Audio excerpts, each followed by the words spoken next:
السلام علیکم، سنہری باتوں چینل میں خوش آمدین۔ تو چلیے آج کا ویڈیو سٹارٹ کرتے ہیں۔ حضرت فضیل بن ایاز بہت بڑے بزرگ گزرے۔ جوانی کا زمانہ تھا تو ایک خاتون سے آشنائی ہو گئی، محبت کا ربط قائم ہو گیا۔ تو ظاہرہ جوانی مستانی ہوتی ہے اور جنون کا ایک شعبہ کہا گیا ہے جوانی کو، اور پھر دل میں اس طرح کے رجحان پیدا ہو جائیں تو پھر وہ جنون کئی گنا بڑھ جاتا ہے۔ تو اس کے ساتھ وقت طے کیا اور اس کے ملنے کے لیے بے تابی کے ساتھ ان گھڑیوں کا، ان لمحوں کا انتظار کرنے لگے۔ خیر جب وہ وقت آیا تو اس کے گھر کی طرف چلے اور اس کے گھر کی دیوار پھلانگنے لگے تھے کہ ساتھ والے مکان سے کسی قاری قرآن کی تلاوت کی آواز کانوں میں پڑی، اور وہ پڑھ کیا رہا تھا، الم یان للذین آمنوا ان تخشع قلوبہم لذکر اللہ وما نزل من الحق۔ کیا اہل ایمان پہ وہ وقت نہیں آیا کہ ان کے دل اللہ کے ذکر اور اللہ کی یاد، اس کی محبت میں تڑپ اٹھیں اور وہ خوف خدا میں مبتلا ہو، اور جو نازل ہوا قرآن، اس قرآن کی محبت میں اس کے دل میں خشیت پیدا ہو؟ بس یہ کانوں میں پڑنے کی دیر تھی کہ دوبارہ گلی میں چھلانگ لگائی اور کہا میرے اوپر وہ وقت آ گیا ہے، اور جنگلوں کو روتے ہوئے نکلے، اور حضرت فضیل بن ایاز پھر ولیوں کے امام قرار پائے۔ اس آیت نے ان کی زندگی بدل دی۔ کسی کی 30 سال، کسی کی 40 برس، کسی کی 50 سال، کسی کی 60 سال زندگی یہاں موجود لوگوں میں سے کسی کی اس سے بھی زیادہ اور کسی کی کم۔ اس آیت کریمہ کو ذرا اپنے اوپر وارد کریں تو اللہ ہمیں نصیب کر دے کہ ہمارے دل تیرے خوف سے کانپ اٹھے اور تیری خشیت سے ہمارے دل لرز اٹھیں، اور قرآن کے ساتھ ہمارا ربط مضبوط اور مستحکم ہو جائے، اور ہم یہ اقرار کرتے ہوئے تیرے حضور حاضر ہو جائیں، مالک وہ وقت آ گیا ہے کہ ہمارے دل تیری یاد سے، تیری محبت سے، تیرے پیار سے مالا مال ہو گئے، اور اپنی باقی زندگی ہم تیرے پیار میں، تیری محبت میں اور تیری یاد میں بسر کریں گے۔ حدیث پاک میں آتا ہے کہ اگر کوئی شخص اللہ کے خوف سے رویا اور اللہ کے خوف سے رونے کی وجہ سے اس کی پلکوں کے بالوں میں سے ایک بال کی جڑ گیلی ہو گئی تو قیامت کے دن وہ بال کھڑا ہو جائے گا، اللہ یا تو مجھے نکال لے یا اسے جنت عطا فرما دے۔ تو اللہ جل شانہ اس بال کو تو آنکھ سے نہیں نوچے گا، بلکہ اس شخص کو اللہ جنت عطا فرما دے گا۔ اللہ اکبر۔ گناہ گار کی آنکھ کا پانی اللہ کے غصے کی آگ کو ٹھنڈا کر دیتا ہے، اس لیے ہمیں رونے کا کہا گیا، فَلْيَضْحَكُوا قَلِيلًا وَلْيَبْكُوا كَثِيرًا۔ اللہ اکبر۔ ارشاد فرمایا کہ تھوڑا ہنسا کرو، زیادہ رویا کرو۔ صحابہ کو ہنستے ہوئے دیکھا تو آقا کریم علیہ السلام نے فرمایا کہ تمہارے تک اللہ کی امان نہیں پہنچی اور تم ہنس رہے ہو۔ عرض کی حضور اس کا کفارہ؟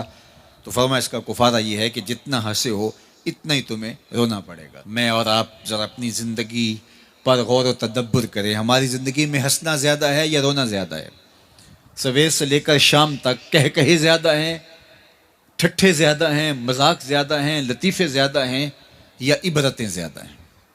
تفکر زیادہ ہے، تدبر زیادہ ہے، سوچ بچار زیادہ ہے، یاد الہی میں تڑپنا زیادہ ہے، آنکھوں سے یاد خدا میں بہنے والے آنسو زیادہ ہیں، یا غفلت سے پھوٹتے ہوئے کہے زیادہ ہیں؟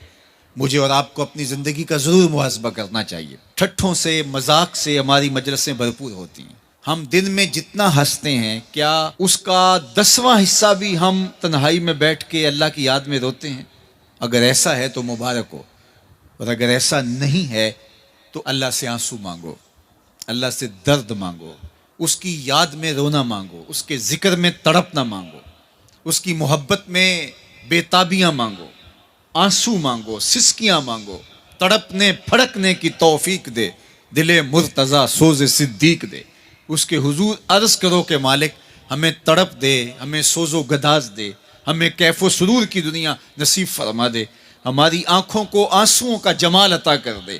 اور اگر ہماری آنکھوں میں آنسو نہیں ہیں، ہمارے پاس کہے ہیں، کہتے ہیں جو ہنستا ہوا گناہ کرے گا وہ روتا ہوا جہنم میں جائے گا، اور جس نے یہاں دکھ سہے، تکلیفیں سہی، آلام سہے، اس کے بدلے میں اللہ تعالیٰ اس کو وہاں راحتیں عطا فرمائے گا۔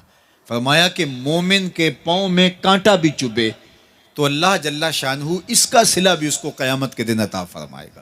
تو یہ جو تفکرات ہیں، یہ جو دکھ آتے ہیں، یہ جو تکلیفیں آتی ہیں، مصائب آتے ہیں، مشکلات آتی ہیں، اذیتیں ہمیں پہنچتی ہیں، تو اس پر صبر کرنا چاہیے اور اللہ کا شکر ادا کرنا چاہیے کہ ہم ان مصائب سے گزر رہے ہیں، ان مشکلوں سے گزر رہے ہیں، اور اگر کسی شخص کی زندگی میں دکھ ہے ہی نہیں، سکھ ہی سکھ ہیں، تو پھر وہ سمجھے کہ وہ فتنے میں مبتلا ہے۔ اس لیے زندگی کے اندر یہ آنے والی تکلیفیں، زندگی میں ملنے والے دکھ، اذیتیں، یہ اللہ تعالیٰ کی طرف سے ہمارے اوپر ایک انعام ہے، اور اللہ تعالیٰ جل شانہ اس کے بدلے میں ہمیں آخرت میں صلہ عطا فرمانے والا ہے۔ تو فرمایا رجل ذکر اللہ خالیا ففاضت عیناہ، وہ شخص جس نے تنہائی میں بیٹھ کے اللہ کا ذکر کیا، اللہ کو یاد کیا، اور پھر کیا ہوا؟ فرمایا اس کی آنکھوں سے آنسو ٹپکنے لگے۔